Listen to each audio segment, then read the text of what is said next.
warahmatullahi wabarakatuh. Izin Ibu dan rekan-rekan sekalian, kami dari kelompok 9 Semantik akan mempresentasikan hasil kerja kelompok kami tentang ambiguitas atau ketaksaan makna. Saya Ashifa Zarani dengan NPM terakhir 51. Saya Denisha Antadila dengan nomor NPM terakhir 53. Saya Elma Malini dengan NPM terakhir 47. Saya Siva Anissa dengan angka NPM terakhir 21. Ketaksaan makna atau ambiguitas. Makna kata dalam bahasa bersifat tetap secara sinkronis, namun dapat berubah secara diakronis seiring waktu karena faktor sosial dan budaya. Komunikasi sebagai kebutuhan dasar manusia menggunakan bahasa lisan dan tulisan yang dipengaruhi oleh faktor linguistik dan non-linguistik. Namun, dalam proses komunikasi sering muncul kendala dan dari eksternal maupun internal yang menyebabkan pesan tidak tersampaikan dengan baik. Ketaksaan fonetis contohnya, salah satu bentuk ketaksaan linguistik yang terjadi ketika suatu ujaran dapat ditafsirkan lebih dari satu makna akibat kemiripan bunyi dalam produksi dan persepsi bahasa lisan. Ketaksaan ini muncul karena adanya perbedaan dalam fonem, intonasi, tekanan atau kecepatan berbicara yang menyebabkan sebuah kata atau frasa dapat dipahami dengan lebih dari satu cara. Kemudian faktor yang menyebabkan terjadinya ketaksaan fonetis sering kali terjadi karena adanya keterbatasan dalam sistem persepsi manusia saat membedakan bunyi bahasa yang mirip. Misalnya, dalam bahasa Indonesia, kata-kata seperti masa dan masa memiliki perbedaan fonemis yang sangat kecil dan seringkali sulit dibedakan dalam konteks tertentu. Salah satu faktor utama yang menyebabkan ketaksaan fonetis adalah persamaan bunyi atau homofoni, di mana dua kata atau lebih memiliki bunyi yang sama tetapi maknanya berbeda. Misalnya, dalam bahasa Indonesia, kata sanksi dan sanksi memiliki pelafalan yang identik namun artinya berbeda. Kemudian contoh lainnya adalah kapan emas kawinnya. Kapan emas kawinnya dapat menimbulkan ketaksaan fonetis. Jika diucapkan dengan jeda yang jelas, pendengar mungkin menginterpretasikan sebagai kapan emas kawinnya atau kapan mas kawinnya. Kedua interpretasi tersebut memiliki makna yang berbeda. Yang pertama, menanyakan waktu pernikahan seseorang yang bernama Emas. Yang kedua, menanyakan waktu pemberian mas kawin. Ketaksaan leksikal. Ketaksaan leksikal merupakan salah satu bentuk ambiguitas yang terjadi pada tataran kata atau frasa ketika makna yang dimiliki lebih dari satu, sehingga menimbulkan keraguan atau kesalahpahaman dalam penafsiran. Menurut Kimson 1977, ambiguitas leksikal mencakup gejala polivalensi, ketidakjelasan batas makna, serta gaya bahasa yang digunakan. Menurut J.J. Sudarma, 1993 menyebutkan beberapa kekaburan makna dapat muncul akibat dari: pertama, sifat kata atau kalimat yang bersifat umum atau generik. Yang kedua, kata atau kalimat tidak pernah sama 100%. Dan yang ketiga, batas makna yang dihubungkan dengan bahasa dan yang di luar bahasa tidak jelas. Dan yang terakhir, kurang akrabnya kata yang kita pakai dengan acuannya atau referennya.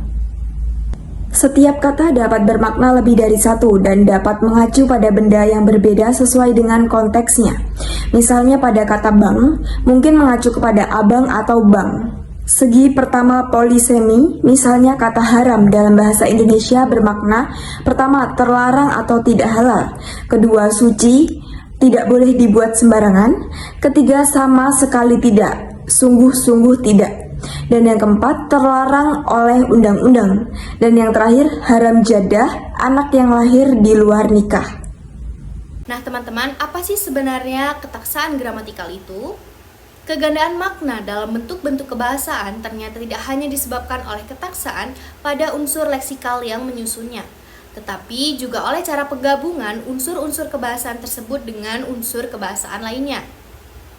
Menurut Wijana dan kawan-kawan 2017, ketaksaan yang muncul akibat proses penggabungan satuan-satuan linguistik menjadi sistem bahasa tertentu disebut sebagai ketaksaan gramatikal atau dalam bahasa Inggris grammatical ambiguity.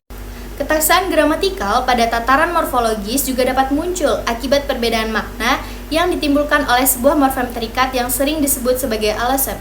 Menurut Wijana 2017, terkait tentang penjelasan atau penjabaran lebih lanjut beserta contohnya bisa rekan-rekan baca di dalam makalah kami. Lalu contoh lain dari ketaksaan gramatikal adalah idiom. Idiom adalah gabungan dari dua kata atau lebih yang maknanya tidak dapat dipahami atau ditafsirkan dari unsur-unsur pembentuknya. Untuk contoh terkait dengan idiom juga bisa rekan-rekan baca di dalam makalah kami. Nah teman-teman, lebih lanjut lagi terkait tentang ketaksaan gramatikal ternyata dapat terjadi pada dua tataran teman-teman, ya. Ini yang pertama adalah tataran morfologi dan yang kedua adalah tataran sintaksis. Oleh sebab itu, ketaksaan pada kedua tataran ini dapat muncul dalam dua bentuk. Bentuk yang pertama adalah ketaksaan yang timbul akibat dari proses pembentukan kata atau perubahan morfemis. Lalu bentuk ketaksaan yang kedua adalah ketaksaan yang muncul pada frasa serupa. Saya akan berikan contoh pada bentuk ketaksaan yang pertama, yaitu ketaksaan yang timbul akibat proses pembentukan kata atau perubahan morfemis. Contohnya adalah prefixment pada kata pemukul, yang di sini memiliki arti ganda atau arti yang lebih dari satu, yakni orang yang memukul, bisa jadi orang yang memukul, atau arti yang satunya adalah suatu alat yang digunakan untuk memukul. Lalu saya akan berikan contoh pada bentuk ketaksaan yang kedua, yakni ketaksaan yang muncul pada frasa yang serupa. Contohnya pada frasa orang tua.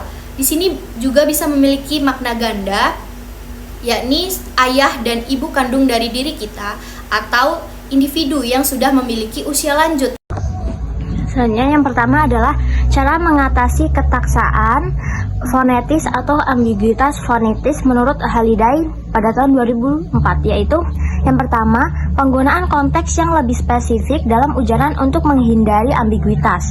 Yang kedua, penggunaan intonasi dan penekanan fonologis itu dapat membantu memperjelas perbedaan makna dalam komunikasi lisan. Lalu yang ketiga, latihan pelafalan. Jadi teman-teman, latihan pelafalan atau kayak A, I, U, E, O itu penting dalam mengatasi ketaksaan atau ambiguitas.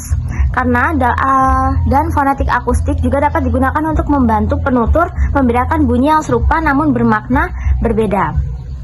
Selanjutnya, cara mengatasi ketaksaan leksikal atau ambiguitas leksikal. Jika tadi ketaksaan fonetis, selanjutnya adalah ketaksaan leksikal. Menurut Leach pada tahun 1981, yaitu yang pertama, konteks harus menjadi penentu utama dalam interpretasi makna kata.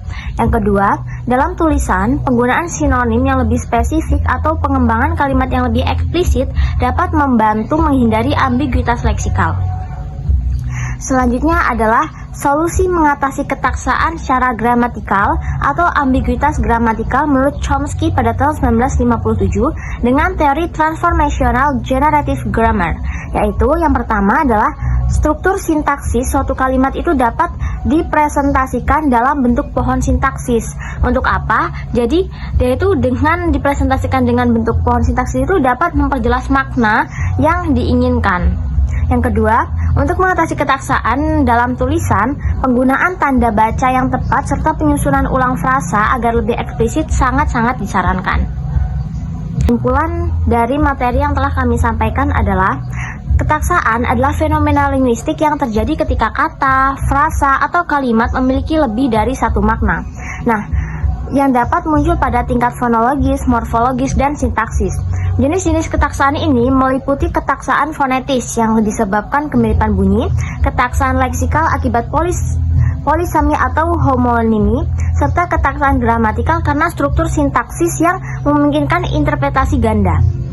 Nah, untuk mengatasi ketaksaan, konteks memainkan peran penting didukung oleh penggunaan bahasa yang jelas, pemahaman sistem bahasa, serta pendekatan pragmatik dan teknologi pemrosesan bahasa alami.